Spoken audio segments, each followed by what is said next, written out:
Hello everyone, welcome to study नेटिक।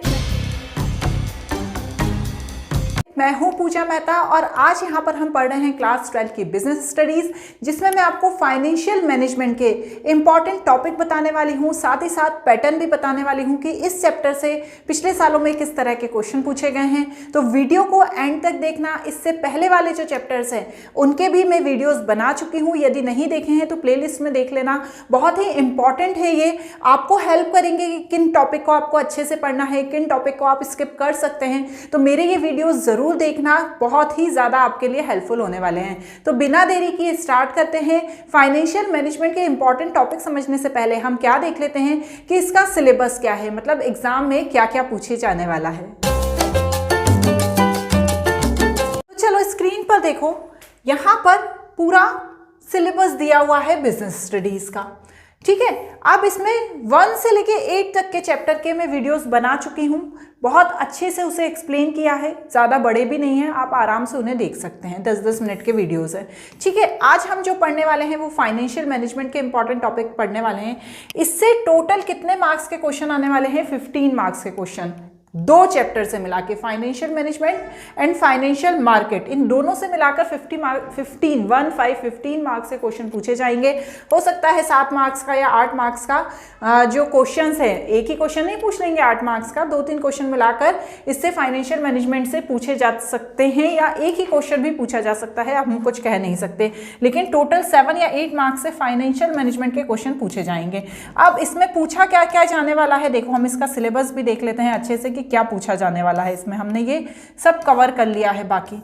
अब देखो ये पार्ट बी में है, business finance and marketing. Financial management में क्या क्या पूछा जाने वाला है ध्यान से देख लो। इसमें हमसे सबसे पहले पूछा जाएगा फाइनेंशियल मैनेजमेंट के कॉन्सेप्ट, रोल एंड ऑब्जेक्टिव। उसके बाद फाइनेंशियल डिसीजन पूछा जाएगा, investment, financial and dividend, meaning and factor effecting, ये पूछा जाने वाला है। फाइनेंशियल प्लानिंग का पूछा जाने वाला है। कैपिटल स्ट्रक्चर इसमें बहुत ज़्यादा इंपॉर्टेंट है। और उसके बाद सबसे लास्ट में होगा फिक्स्ड एंड वर्किंग कैपिटल, जो फाइनेंशियल मैनेजमेंट से पूछा जाने वाला है। तो अब इतना सारा इसमें दिया हुआ है, क्योंकि ये टॉपिक जो है थोड़ा सा बड़ा है, इसमें बहुत सारी चीज़ें हैं पढ़ने वाली। लेकिन अब उसमें से हम क्या पढ़ें, क्या स्किप कर दें, यदि हमने बिल्कुल पढ़ाई नहीं की है तो हम कितना पढ़ सकते हैं और कौन से टॉपिक इंपॉर्टेंट है, चलो अब वो देखते हैं। तो देखो क्या है फाइनेंशियल मैनेजमेंट। हमने यहाँ पर सबसे इंपॉर्टेंट है कि कॉन्सेप्ट को समझ लेना है कि फाइनेंशियल मैनेजमेंट क्या होता है। कॉन्सेप्ट ऑफ फाइनेंशियल मैनेजमेंट, यहाँ पर इसकी मैंने एक छोटी सी डेफिनेशन भी दे दी है, इसे आप पढ़ लेना। मतलब जो भी हम मनी से रिलेटेड अपने बिजनेस में काम करते हैं या फाइनेंशियल मैनेजमेंट जो करते हैं, उसका पूरा कॉन्सेप्ट हमको अच्छे से समझ लेना है। तो ये इसकी डेफिनेशन, तो आपको हर चीज़ की, मतलब कोई भी कॉन्सेप्ट है उस के बारे में तो आपको थोड़ा सा समझ ही लेना है कि वो क्या होता है। ये एक डेफिनेशन लर्न कर लेना, किसी ऑथर ने कोई अच्छी सी डेफिनेशन दी हो तो वो भी इसके साथ लिख देना। अब ये तो एक बेसिक चीज़ है। अब इसके बाद क्या पूछा गया है, role of financial management. Role के आप 5 पॉइंट कोई से भी याद कर लेना, ईजी हैं। उसके बाद ऑब्जेक्टिव के भी 5 पॉइंट पढ़ लेना, ये भी कोई ऐसे डिफिकल्ट नहीं है, ये पूछे जा भी सकते हैं। अभी तक वैसे ज़्यादा नहीं पूछे गए हैं, कभी कभार एक आध पिछले 10 सालों में यदि हम देख लें तो एक आध बार ही पूछा गया है। ठीक है, फिर भी आप इन दोनों को पढ़ लेना। अब नेक्स्ट इसमें इंपॉर्टेंट क्या आता है, इसमें नेक्स्ट इंपॉर्टेंट आता है फाइनेंशियल डिसीजन। ठीक है ना, ये इसी का टॉपिक है फाइनेंशियल मैनेजमेंट के अंदर का। ठीक है, क्या है फाइनेंशियल डिसीजन। अब फाइनेंशियल डिसीजन में क्या है, क्लासिफिकेशन ऑफ फाइनेंशियल डिसीजन। ठीक है, ये इंपॉर्टेंट है।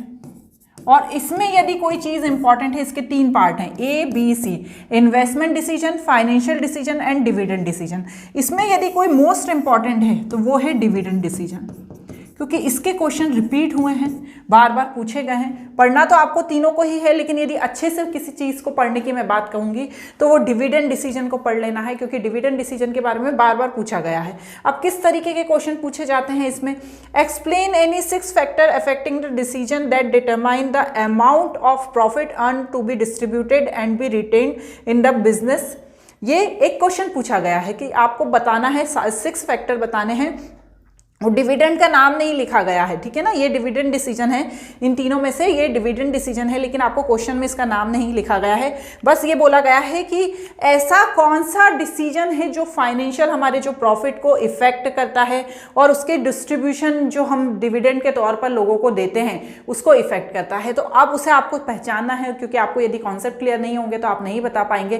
तो आपको बताना है कि ये वो डिविडेंड डिसीजन है, और फिर डिविडेंड डिसीजन के क्या बता देने हैं बच्चों, फैक्टर बता देने हैं। अब इसी तरह से एक केस बेस्ड क्वेश्चन भी पूछा गया था, क्या था, Anurag Tiwari is a famous news reader, he has recently start a news company Axis media corporation limited, the aim of the company is to launch the 24-hour Hindi news channel to broadcast latest news for India and around the world. For this new venture the company will have to decide how to invest fund in different assets, the purchase of few assets like equipment, computer, vehicles etc.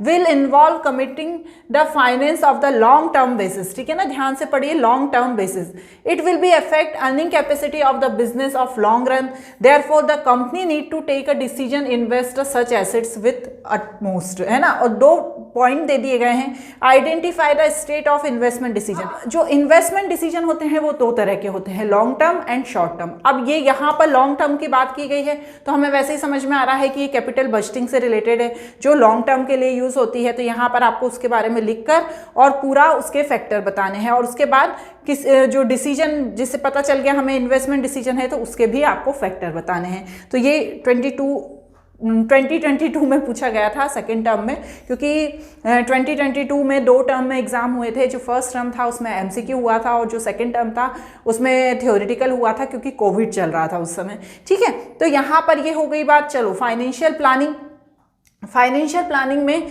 जो इसके importance है financial planning के, ये भी repeat हुए हैं, तो इनको भी आपको अच्छे से पढ़ लेना है। ये भी इंपॉर्टेंट टॉपिक है, मैंने ये स्टार लगा रखा है ना, तो ये भी इंपॉर्टेंट टॉपिक है। ऑब्जेक्टिव पढ़ना हो तो 5 पॉइंट एक बार नज़र डाल लेना, तो इसके ऑब्जेक्टिव देख लेना। यदि पॉइंट भी याद कर लोगे ना तो आप अंदर का अपने मन से भी लिख सकते हो, ठीक है ना। उसके बाद है कैपिटल स्ट्रक्चर, ये भी बच्चों आया है, बार बार नहीं आया है पर हाँ आया है।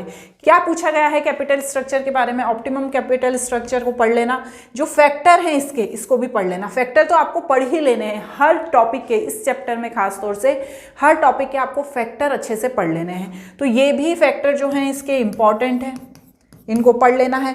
अब प्रीवियस ईयर क्वेश्चन कब कब पूछा गया है, देखो 2011, ठीक है, ध्यान से देख रहे हो ना आप, मैं ऊपर कर देती हूँ। प्रीवियस ईयर में क्या कब कब पूछा गया है वो ध्यान से देखिए।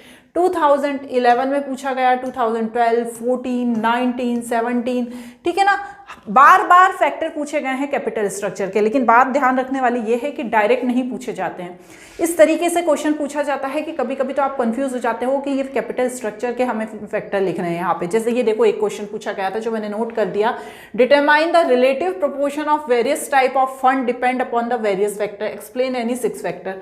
अब इस लाइन को समझ के आपको बताना पड़ेगा कि ये कैपिटल स्ट्रक्चर का बोल रहे हैं। Determine the relative proportion of various type of fund depend upon the various factor, तो ये किससे रिलेटेड है, कैपिटल स्ट्रक्चर से। तो आपको कैपिटल स्ट्रक्चर के यहाँ पर फैक्टर लिखने हैं। तो ये क्वेश्चन है जो घुमा फिरा के आपसे पूछे जाते हैं और पूछे गए हैं पिछले सालों में। अब नेक्स्ट क्या है, फिक्स एंड वर्किंग कैपिटल, ठीक है। ये बहुत ही सारा इंपॉर्टेंट है, फिक्स एंड वर्किंग कैपिटल भी, ठीक है ना, दोनों ही इंपॉर्टेंट है। फिक्स कैपिटल में भी क्या पूछा गया है ये बताया है, थोड़ा सा मैंने लिख दिया ब्रीफ में कि फिक्स कैपिटल क्या होती है, the amount of capital invested in the fixed assets is called fix capital. जैसे प्लांट या मशीनरी जो हम फिक्स्ड चीज़ खरीदने में इन्वेस्ट करते हैं, ठीक है। अब इसके भी फैक्टर हैं, ठीक है ना, इसको भी आपको बहुत ही अच्छे से पढ़ लेना है। मोस्ट इंपॉर्टेंट टॉपिक है ये, मोस्ट इंपॉर्टेंट, ठीक है, इनको बिल्कुल स्किप नहीं करना है। आपसे या तो डायरेक्ट फैक्टर पूछ लेंगे तो आप 3-4 अपने मन से लिख लेना, लेकिन ऐसा नहीं है। कई बार मैंने देखा है कि नेचर ऑफ बिजनेस का पूछ लिया, स्केल ऑफ ऑपरेशन का पूछ लिया, ग्रोथ प्रॉस्पेक्ट एंड डाइवर्सिफिकेशन के बारे में पूछ लिया, कोलैबोरेशन के बारे में पूछ लिया। तो ये पॉइंट्स इंपॉर्टेंट है जो रिपीट हुए हैं, जिन पे मैंने स्टार लगा रखे हैं, ठीक है। तो इन पॉइंट्स को आप एक बार देख लेना, क्योंकि ये बार बार रिपीट हुए हैं इसलिए मैंने स्टार लगा दिए थे। तो इन्हें पढ़ लेना आप, फैक्टर आप सारे ही पढ़ लेना, ठीक है। ये जैसे 2013, 14, 17, 18 में ये पूछे गए हैं। किसके बारे में पूछा गया है, हमारा जो हमारी ये ऊपर वाली कैपिटल थी, कौन सी, फिक्स कैपिटल। इसके बाद है वर्किंग कैपिटल। वर्किंग कैपिटल क्या होती है, वर्किंग कैपिटल कैसे निकलती है, करंट एसेट्स और करंट लायबिलिटी, जितनी भी हमारी करंट एसेट्स हैं जिन्हें हम 1 साल के अंदर यूज़ कर रहे हैं और जितनी भी हमारी करंट लाइबिलिटीज़ हैं जो 1 साल के अंदर हमें देना है, उनको माइनस करके हमारी करंट नेट वर्किंग कैपिटल निकल जाती है।